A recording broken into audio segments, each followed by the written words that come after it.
Salut tout le monde et bienvenue dans cette nouvelle vidéo dans laquelle nous allons parler de l'étude de la proxémie. Alors qu'est-ce que la proxémie? La proxémie, c'est l'étude de la distance entre les personnes. Donc c'est une étude qui a été popularisée par Edward Hall. Donc je vais vous mettre dans la description, si cela vous intéresse, des liens sur qui est Edward Hall, ce qu'il a fait, les études qu'il a fait. Et cette étude de la proxémie, donc Edward Hall a répertorié 4 types de distance. Donc ce sont des distances qui varient en fonction du pays, de la culture, de l'âge, du sexe, de plein de choses différentes que nous verrons dans la suite de la vidéo. Et ces 4 distances, ce sont donc pour la première distance ce que l'on appelle la zone intime, donc c'est la zone qui va de notre corps jusqu'à 40 cm autour de nous. Donc ça c'est la zone dans laquelle ne sont invités que les personnes vraiment proches tels que des enfants, conjoints, conjointes, des amis très proches, de la famille. Et au sein de cette distance, nous n'acceptons pas les inconnus. Ça, nous allons en parler plus tard. Et donc ensuite, il y a ce que l'on appelle la zone personnelle. Donc dans cette zone est comprise entre 40 et 125 cm, donc 1,20 m. Et ensuite, il y a la zone sociale, donc entre 125 cm et 360 cm. Et ensuite, la zone publique qui est à plus de 3,60 m.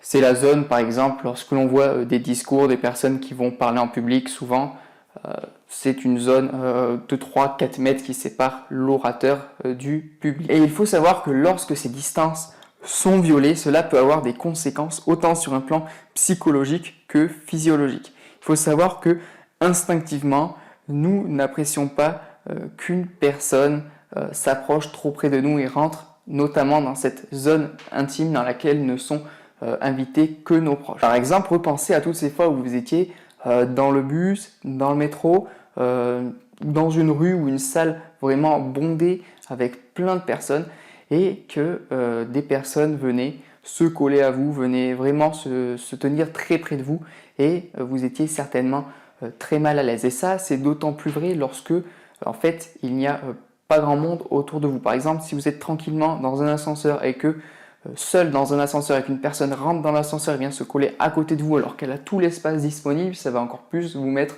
mal à l'aise. Et ça, c'est quelque chose que l'on ne cautionne pas vraiment, que l'on n'apprécie pas parce que notre instinct de survie nous dit de faire attention à des personnes s'approchant trop près de nous. Donc lorsqu'une personne s'approche trop près de nous, c'est pour ça que nous avons tendance à essayer de reculer, de nous incliner vers l'arrière, de fuir en fait cette personne pour qu'elle ne soit plus dans notre zone intime, notre espace vital. Et lorsqu'une personne totalement étrangère va commencer à s'approcher trop près de nous, à se tenir trop près de nous, on va commencer à avoir quelques changements autant sur un plan psychologique que physiologique. On va avoir le cœur qui va commencer à battre un peu plus vite, on va peut-être commencer à avoir des comportements non verbaux d'inconfort comme rentrer les lèvres, commencer peut-être à rougir, à transpirer. Et ça, ce sont des réactions provoquées par notre système limbique et divers systèmes inconscients de notre cerveau pour assurer notre survie. Notre espèce a évolué au fil des années de façon à réagir à cette violation de notre espace vital. Et ça, c'est de manière à pouvoir survivre au fil des millions d'années que compte l'espèce humaine. Donc c'est pour ça que la distance qu'il y a entre les personnes est si importante à nos yeux. Et comme je l'ai précisé au début de la vidéo, ces distances peuvent varier en fonction des cultures, des pays et des préférences personnelles. Par exemple, en Amérique latine, les gens sont plus habitués à se tenir proches les uns des autres que par exemple aux États-Unis ou en Norvège.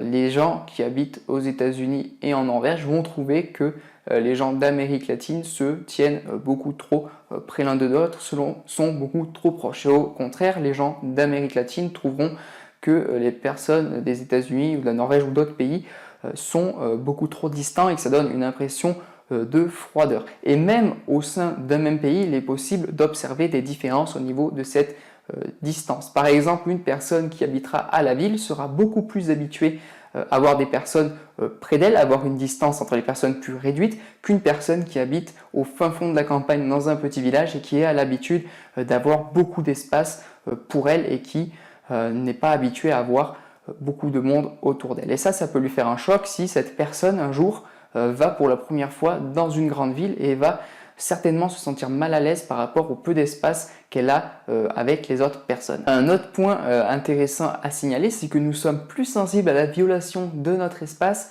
quand elle vient de derrière nous plutôt que quand elle vient de devant. Repensez à ces fois par exemple où vous retiriez de l'argent à un guichet et où une personne était juste derrière vous. Vous étiez certainement très mal à l'aise.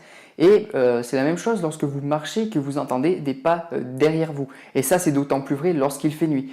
Nous n'aimons pas en fait ne pas voir les personnes qui sont derrière nous. Et c'est cet instinct de survie, encore une fois, qui nous dit faites attention, il y a quelqu'un derrière vous et qui se tient assez près. L'heure et le lieu sont également à prendre en compte. Par exemple, lorsque vous marchez dans une ruelle la nuit et que vous croisez une personne à moins de 10 mètres de vous, vous allez faire beaucoup plus attention que lorsque vous marchez dans une rue piétonne ou en plein centre-ville avec beaucoup de monde. L'âge et le sexe sont également à prendre en compte. Vous avez certainement remarqué que plus on va monter en âge, plus les gens vont vieillir, plus ils vont avoir besoin d'espace vital. Si vous observez des enfants qui jouent, vous allez remarquer que souvent ils vont avoir tendance à être assez tactiles entre eux, qui vont avoir tendance à être l'un contre l'autre ou alors à être très très proches. Et plus une personne va vieillir, plus elle va avoir tendance à avoir besoin d'espace et à